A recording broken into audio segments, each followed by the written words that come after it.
ಸಮಸ್ತ ಎಲ್ಲ ಯೂಟ್ಯೂಬ್ ಬಾಂಧವರಿಗೆ ನನ್ನ ನಮಸ್ಕಾರಗಳು. ವೀಕ್ಷಕರ, ಇಂದಿನ ಒಂದು ಸಂಚಿಕೆಯಲ್ಲಿ ಬಹಳ ವಿಶೇಷವಾಗಿ ಸುಲಭವಾಗಿರ್ತಕ್ಕಂತಹ ವಶೀಕರಣ ತಂತ್ರವನ್ನು ನಾನು ನಿಮಗೆ ತಿಳಿಸ್ಕೊಡ್ತಾ ಇದ್ದೇನೆ. ಯಾರ್ಯಾರು ಇನ್ನು ನಮ್ಮ ಯೂಟ್ಯೂಬ್ ಚಾನಲ್ ಸಬ್ಸ್ಕ್ರೈಬ್ ಮಾಡ್ಕೊಂಡಿಲ್ಲೋ ಈ ಕೂಡಲೇ ಸಬ್ಸ್ಕ್ರೈಬ್ ಮಾಡಿಕೊಂಡು ಪಕ್ಕದಲ್ಲಿರುವಂತಹ ಬೆಲ್ ಐಕಾನ್ ಕೂಡ ಕ್ಲಿಕ್ ಮಾಡಿಕೊಳ್ಳಿ.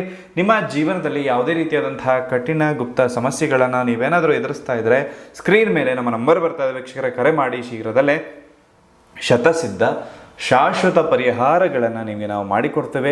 ಯಾರ್ಯಾರು ನಮ್ಮ ಚಾನಲ್ಗೆ ಸಬ್ಸ್ಕ್ರೈಬ್ ಮಾಡ್ಕೊಳ್ಳದೆ ನೋಡ್ತಾ ಇದ್ರು ದಯವಿಟ್ಟು ಸಬ್ಸ್ಕ್ರೈಬ್ ಮಾಡಿಕೊಳ್ಳಿ. ಹಾಗೆ ಪಕ್ಕದಲ್ಲಿರುವ ಬೆಲ್ ಐಕಾನನ್ನು ಕೂಡ ನೀವು ಕ್ಲಿಕ್ ಮಾಡಿಕೊಳ್ಳಿ. ವೀಕ್ಷಕರೇ, ಹಾಗಾದರೆ ಬನ್ನಿ ತಡ ಮಾಡದೆ ಇಂದಿನ ಈ ಸಂಚಿಕೆಯನ್ನು ಪ್ರಾರಂಭ ಮಾಡೋಣ.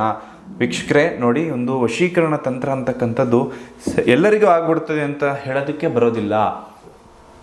ವಶೀಕರಣ ಅಂದರೆ ಅದು ಪ್ರತಿಯೊಬ್ಬರಿಗೂ ಬರೋದಿಲ್ಲ, ಆಯಿತಾ? ಅಂದರೆ ಒಬ್ಬ ಪುರುಷ ಒಬ್ಬ ಸ್ತ್ರೀ ಅವರಿಗೆ 1% ಆದರೂ ನಿಮ್ಮ ಮೇಲೆ ಮನಸ್ಸಿತ್ತು ಅಂದರೆ, ಮೊದಲೇ ನೀವೇನಾದರೂ ಪ್ರೀತಿಸ್ತಾ ಇದ್ರಿ, ಒಬ್ರನ್ನೊಬ್ಬರು ಮದುವೆ ಆಗಿದ್ರಿ, ಈಗ ದೂರ ಆಗಿದ್ದೀರಾ, ಯಾವುದೋ ಒಂದು ಸಣ್ಣ ವಿಚಾರಕ್ಕೆ ಮನಸ್ತಾಪ ಆಗಿದೆ, ಎಲ್ಲರೂ ಒಂದಾಗಬೇಕು, ಖುಷಿಯಾಗಿ ಬಾಳಬೇಕು ಅನ್ನೋ ಕಾರಣಕ್ಕೋಸ್ಕರ ಈ ತಂತ್ರವನ್ನು ನಾನು ನಿಮಗೆ ತಿಳಿಸ್ಕೊಡ್ತಾ ಇದ್ದೇನೆ.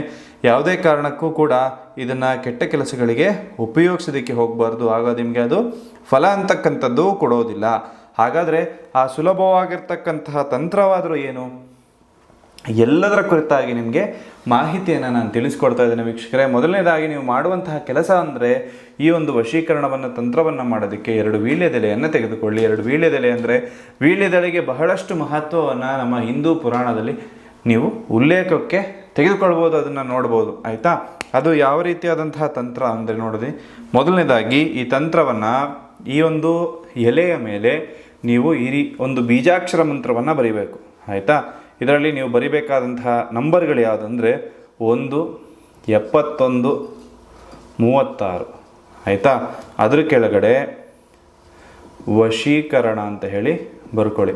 ಈ ಸಂಖ್ಯೆಗಳಿಗೆ ಬಹಳಷ್ಟು ವೈಬ್ರೇಷನ್ ಅಂತಕ್ಕಂಥದ್ದು ಇರುತ್ತೆ, 1, 71 ಹಾಗೂ 36. ಅದರ ಜೊತೆಗೆ ಇನ್ನೊಂದು ಎಲೆಯ ಮೇಲೆ 69 ಹಾಗೂ 48 ನೀವು ಬರ್ಕೊಂಡು ವಶೀಕರಣ ಅಂತ ಹೇಳಿ ಬರ್ಕೊಳ್ಳಿ, ಆಯಿತಾ? ಆ ರೀತಿಯಾಗಿ ಬರ್ಕೊಳ್ತೀರಿ ಅಂದರೆ ಖಂಡಿತವಾಗ್ಲೂ ಕೂಡ ಆ ಒಂದು ಎಲೆಯ ಮೇಲೆ ನೀವು ಸ್ವಲ್ಪ ಕುಂಕುಮವನ್ನು ಈ ರೀತಿಯಾಗಿ ಹಾಕ್ಕೊಳ್ಬೇಕಾಗ್ತದೆ, ಆಯಿತಾ? ಆ ರೀತಿಯಾಗಿ ಒಂದು ಸ್ವಲ್ಪ ಕುಂಕುಮವನ್ನು ಹಾಕ್ಕೊಂಡು ಖಂಡಿತವಾಗ್ಲೂ ಕೂಡ ಈ ಒಂದು ಪರಿಹಾರ ಮಾರ್ಗವನ್ನು ನಾನು ನಿಮಗೆ ಈಗ ತಿಳಿಸ್ಕೊಡ್ತಾ ಇದ್ದೇನೆ. ನೋಡಿ, ನೀವು ಇಷ್ಟಪಡುವಂತಹ ಸ್ತ್ರೀ ಆಗಿರ್ಬೋದು, ಪುರುಷ ಆಗಿರ್ಬೋದು, ಅವರಿಗೆ ಒಂದು ಸ್ವಲ್ಪ ಮನಸ್ಸು ಅಂತಕ್ಕಂಥದ್ದು ನಿಮ್ಮ ಮೇಲೆ ಇರಬೇಕು. ಅದರ ಜೊತೆಗೆ ನೋಡಿ, ಈ ರೀತಿಯಾಗಿ ಕೆಂಪಗಾಗಿರಬೇಕು ಮನಸ್ಸು. ಮೆಣಸು ಹಣ್ಣಾಗಿರ್ತದಲ್ಲ ನೋಡಿ, ಈ ರೀತಿಯಾಗಿರುವಂತಹ ಮೆಣಸನ್ನು ತೆಗೆದುಕೊಂಡು ಬಂದು ಈ 1, 71, 36 ಬರೆದಿರ್ತಾರಲ್ಲ ಅದರ ಮೇಲಿಡಿ, ಇನ್ನೊಂದನ್ನು ಅದರ ಮೇಲಿಡಿ, ಆಯಿತಾ? ಇಟ್ಬಿಟ್ಟು ಈ ಮಂತ್ರವನ್ನು ನೀವು ಜಪ ಮಾಡಿಕೊಳ್ಳಿ. ಓಂ ಚಾಮುಂಡಾಯೇ ವಶ್ಯಂ ಇಷ್ಟ ಸ್ತ್ರೀ ಮಮ ವಶಂ ಸ್ವಾಹ, ಓಂ ಚಾಮುಂಡಾಯೇ ವಶ್ಯಂ ಇಷ್ಟ ಸ್ತ್ರೀ ಮಮ ವಶಂ ಸ್ವಾಹ ಅಂತ ಹೇಳಿ ನೀವು ಆ ಮಂತ್ರವನ್ನು ಹೇಳ್ತಾ ಬರಬೇಕು. ಇದರ ಮುಂದೆ ಪ್ರಾರ್ಥನೆ ಮಾಡಬೇಕು. ಯಾವ ದಿನ ಮಾಡಬೇಕು?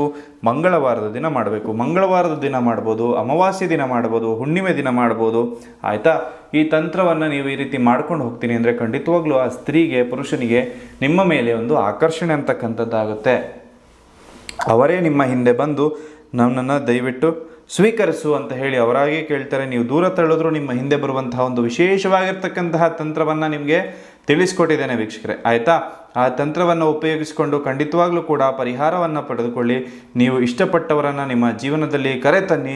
ಖಂಡಿತವಾಗ್ಲೂ ಕೂಡ ಈ ಒಂದು ತಂತ್ರ ಬಹಳಷ್ಟು ಉಪಕಾರವಾಗಿರ್ತದೆ, ಎಲ್ಲವೂ ಕೂಡ ಒಳ್ಳೆಯದಾಗ್ತದೆ ವೀಕ್ಷಕರೇ. ಖಂಡಿತವಾಗ್ಲೂ ಈ ತಂತ್ರವನ್ನು ಮಾಡಿ ಅಂತ ಈ ಮೂಲಕ ಕೇಳ್ಕೊಳ್ತಾ ಇದ್ದೇನೆ. ಎಲ್ಲರಿಗೂ ಒಳ್ಳೆಯದಾಗಲಿ, ಎಲ್ಲರಿಗೂ ಶುಭವಾಗಲಿ. ಸರ್ವೇ ಜನಃ ಸುಖಿನೋ ಭವಂತು. ಸಬ್ಸ್ಕ್ರೈಬ್ ಮಾಡ್ಕೊಳ್ದೇ ಇರೋರು ಸಬ್ಸ್ಕ್ರೈಬ್ ಮಾಡಿಕೊಳ್ಳಿ. ತಂತ್ರ ಮಾಡೋದಕ್ಕೆ ಗೊತ್ತಾಗಲಿಲ್ಲ ಅಂದರೆ ಒಂದೇ ಒಂದು ಕರೆ ಮಾಡಿ. ಶೀಘ್ರದಲ್ಲೇ ಶತಸಿದ್ಧ ಶಾಶ್ವತ ಪರಿಹಾರವನ್ನು ನಿಮಗೆ ನಾವು ಮಾಡಿಕೊಡ್ತೇವೆ. ಎಲ್ಲರಿಗೂ ಒಳ್ಳೆಯದಾಗಲಿ, ಎಲ್ಲರಿಗೂ ಶುಭವಾಗಲಿ. ಸರ್ವೇ ಜನಃ ಸುಖಿನೋ ಭವಂತು. ನಮಸ್ಕಾರಗಳು.